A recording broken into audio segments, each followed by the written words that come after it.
খুবই কাছের একটা ফ্রেন্ড অনেকদিন ধরেই আমার হাতে রান্না খেতে চাইছিল। আসলে মানে ওইভাবে তো আর ঝাল কিছু বা কিছু চাইলেই দেওয়া যায় না। যেহেতু ব্রাহ্মণবাড়িয়া থেকে ঢাকা অনেক দূরত্ব। তো কুরিয়ারে চাইলে অনেক সময় অনেক কিছু দেওয়া যায় না। তো ভাবলাম যে এগুলা নষ্ট না হয়, শীতের মধ্যে করা যায়, ওইগুলো একটু দিই। তো আমার পছন্দের সবচাইতে জিনিস একটা যেটা, এটা হয়েছে প্যারা সন্দেশ। এই সন্দেশটা যে খাবে তার মুখে লেগে থাকবে, এটা আমি গ্যারান্টি দিতেই পারি। তো চাইলে আজকে রেসিপি ফলো করতে পারেন। তো এখানে বেশি কিছুর প্রয়োজন নাই, গরুর দুধ লাগবে আর চিনি লাগবে। যদিও খেতে মজা, কিন্তু পরিশ্রম অনেক। এই জিনিসটা আমি আগে তৈরি করি নাই।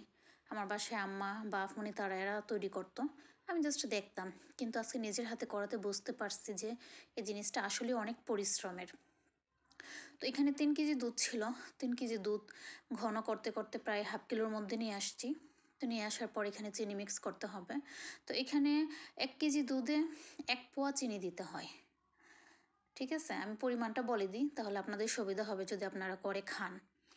তো এখানে তারপরে এই যে সুন্দর করে চিনি দিয়ে দেওয়ার পরে এখানে একটু বের হয়েছে, পানির মতো ছাড়ছে আর কি। তো এটা আবার নাড়তে নাড়তে নাড়তে নাড়তে ঘন করে নিতে হবে। তো এই যে আমি এখানে ঘন করে নিলাম।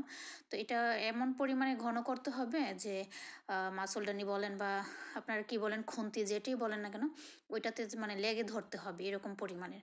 তো এটা কিন্তু নাড়ার উপরেই রাখতে হবে, কেননা নাড়ার উপরে না রাখলে নিচে দিয়ে ধরে যাবে, আর ধরে গেলে এটাতে একটা ধোয়া ধোয়া গন্ধ করবে। যেহেতু দুধ জিনিসটা পোড়া লাগলে কেমন গন্ধ হয় এটা তো আপনারা ভালো করেই জানেন। তারপরে এই যে এখানে মোটামুটি শক্ত হয়ে গেছে। তো শক্ত হয়ে যাওয়ার পরে এটা সাজ দিয়ে সুন্দর করে করে নিলাম। তো আসলে জিনিসটা যদি আপনারা না খান তাহলে বুঝবেন না জিনিসটা কি। যারা খেয়েছে তারা জানে যে কেমন জিনিসটা, মানে অসম্ভব মিষ্টির মধ্যে একটা খাবারের জিনিস এটা, যেটা আসলে বলে বোঝানো যাবে না। তো ভাবলাম তো শুধু একটা জিনিস তো আর দেওয়া যায় না। তো এখানে কয়েকটা নকশি পিঠা বানিয়ে নিলাম। আসলে ওইভাবে নকশি পিঠার যে আয়োজন করার প্ল্যানটা ছিল না, সেজন্য ওইভাবে পিঠার ইয়েটা ডিজাইনটা উঠাতে পারি নাই। তো সিম্পলভাবে যতটুকু ওঠানো গেছে বা ততটুকুই করা হয়েছে। তার গুঁড়ি যেহেতু বাসায় ছিল না, রেডিমেড গুঁড়ি এখন কিনতে পাওয়া যায় মুদির দোকানে, তো ওখান থেকেই নিয়ে আসছি। তো ওখান থেকে এনে কয়েকটা বানিয়ে নিলাম। তারপর ভাবলাম তাহলে শুধু নকশি পিঠাই বা কেন, তার সাথে কয়েকটা পাতা পিঠা বানাই নিই। এই পাতা পিঠাটা হয়েছে কিশোরগঞ্জের ঐতিহ্য। তো ওই পাতা পিঠাটা সবাই এখন মোটামুটি পারে, আগে হয়তো সবার জানা ছিল না। তারপর এখানে কয়েকটা পাক্কন পিঠা বানিয়ে নিলাম। তো এখানে সব মিলিয়েও 3-4টা আয়োজন ছিল। পাক্কন পিঠাটা খুবই মজার। এটা যদি নগদ খাওয়া যায় গুড়ের শিরা দিয়া, তাহলে আরও বেশি মজা লাগে। তো আমার ভিডিও যদি ভালো লাগে তাহলে অবশ্যই লাইক কমেন্ট শেয়ার করে পাশে থাকবেন।